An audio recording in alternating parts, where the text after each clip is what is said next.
Welcome to the RV Rental Secrets podcast. I'm your host, Stacey Maxon, and I'm thrilled to guide you through the journey of launching, growing, and managing a profitable RV rental business.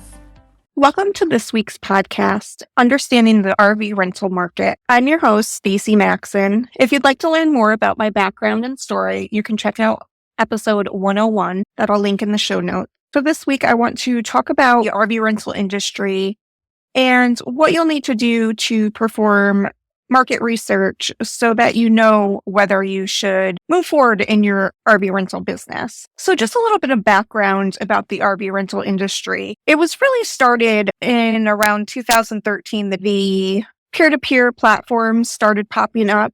Two of the most popular ones at that point were RVshare and Outdoorsy. And prior to that, the Airbnb industry was really booming, and they started to see that there was a market for RV for vacation rentals as well. RVshare and Outdoorsy, they had a lot of investors put money into their business, so they were really able to grow quickly. And I believe there's about 40,000 RV rentals on the platforms right now. Because they have so much money behind them with investors, we really like to leverage those platforms. They spend millions of dollars in marketing, and to list your RVs on that platform can be really beneficial because it gets your listing in front of a lot of viewers rather than putting it on your own website. We do like to do that as well, but really when you're just starting out, you want the most views possible, and that's why we like to have them listed on those platforms. So I know a lot of people too can be hesitant to join the RV rental industry because of the way the economy is right now. But the peer-to-peer market is still growing. Airbnb, Turo for cars. There's also new sharing platforms popping up for swimming pools and even rentals for your yard and for people to stop and use it for their dogs while traveling. So I don't think it's something that's going to be going away. The peer-to-peer industry is really utilizing people's assets and allowing them to make money for it. So that's really what you can do with your RV in the RV rental industry. I know people are worried about a recession or possible recession, and RVing has remained consistent throughout all past recessions. You figure when money is tight, people that are taking vacations, they're going to tend to stay more local. RVing is going to be less expensive than staying in hotels.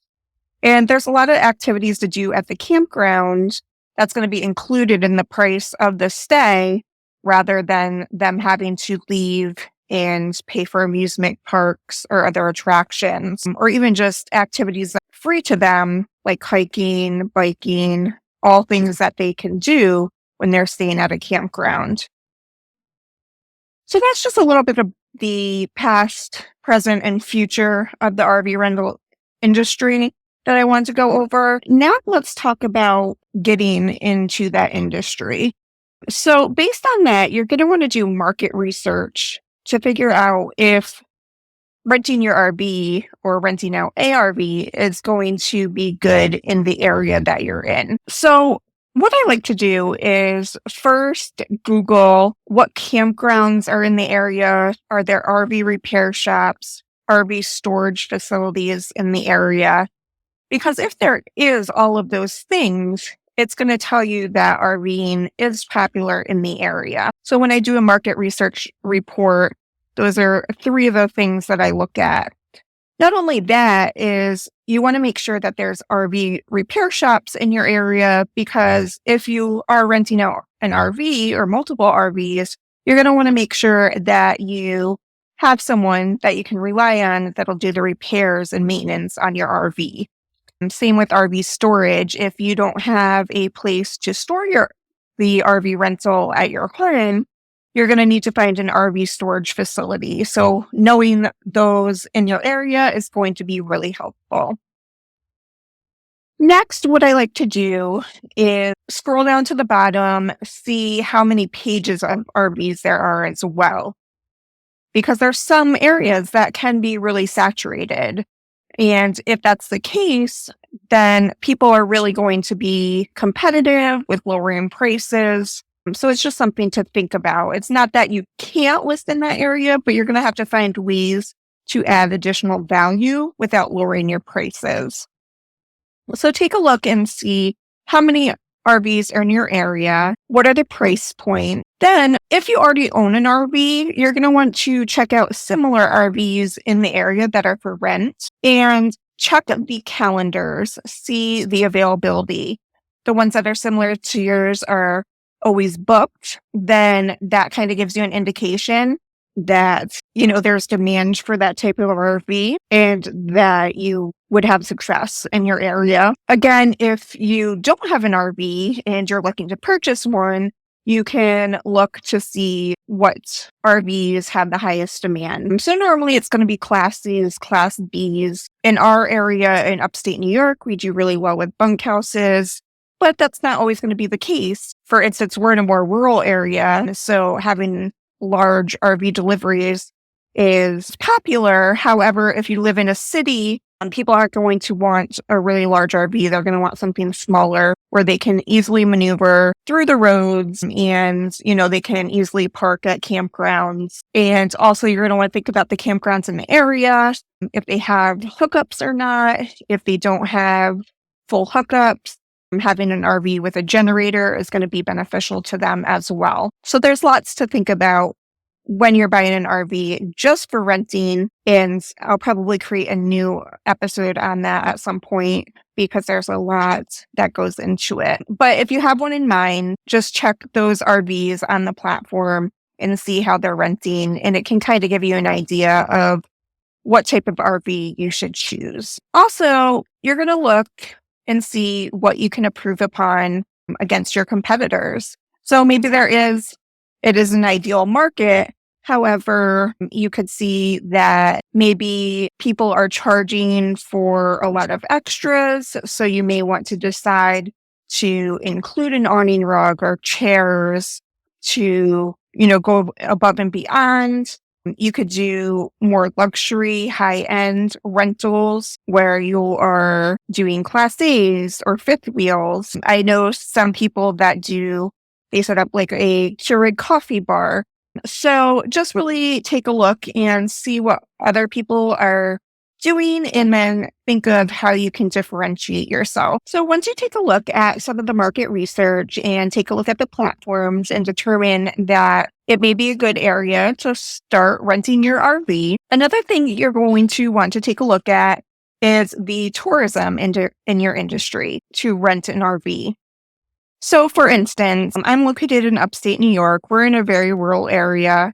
However, there's a fairgrounds less than 10 minutes from our house. And each year there is an annual fair. There's multiple horse shows. So although it's a rural area, it pulls people into this area. So we have customers. There is also less than an hour away, there's a major tourist destination, which is Lake George in the Adirondacks. And tons of people, especially from the city, come up and stay in that area. So having that, if we want to deliver to a larger area, that is another avenue where we can do deliveries and get customers for that area. There's just something to think about, what attractions and tourist destinations are in your area that would attract renters. Once you determine that your destination and your RV would be sufficient for an RV rental business, another thing that you're going to want to think about is who would be your target customer. So you're going to want people that are going probably for a full week of camping, not just weekend campers. Think about what your ideal avatar looks like. For instance, for our business, what I like to do is my avatar would be a mom with 2 kids. Say the kids are in a lot of sports or activities, so it's not necessarily worth it for them to buy an RV. Maybe they were RV owners previously and found that it didn't work with their schedule, but they still love to camp, and each year they choose a different campground in the area to take their annual camping trip.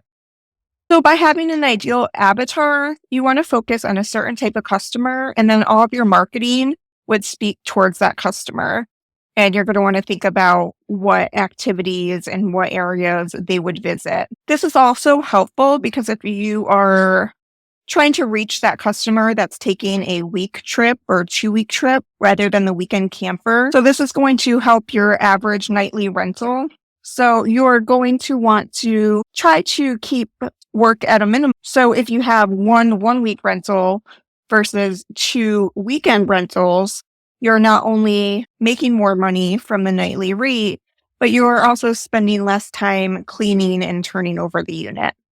Just to review, you are going to see if there's any campgrounds, RV repair shops, and storage shops in your area. You want to check out Outdoorsy and RV Share and see how many RVs there are in your area. What are the price points? Check their calendars to see what units are always booked. And then determine what you can improve upon and nail down your target customer, which is going to be your avatar. Once you do that, you should have a good idea whether or not starting an RV rental business is going to be helpful in your area. If you're not sure how to get started, I am going to put a link in the show notes where you can get a free market research report that we'll compile for you, and we can send all that information out to you. Also, if you are looking to start an RV rental business and need some extra help, you can join our Fire Starter RV course, which is going to take you through all the steps of starting an RV rental business. And with that course, there is a Facebook group where you'll have access to me and some of the other RV rental industry owners, where you can ask any specific questions and get monthly trainings to get your RV rental started, growing, or just learn how to officially operate it. Thank you so much for listening, and I hope you'll join me next week where we discuss our next topic.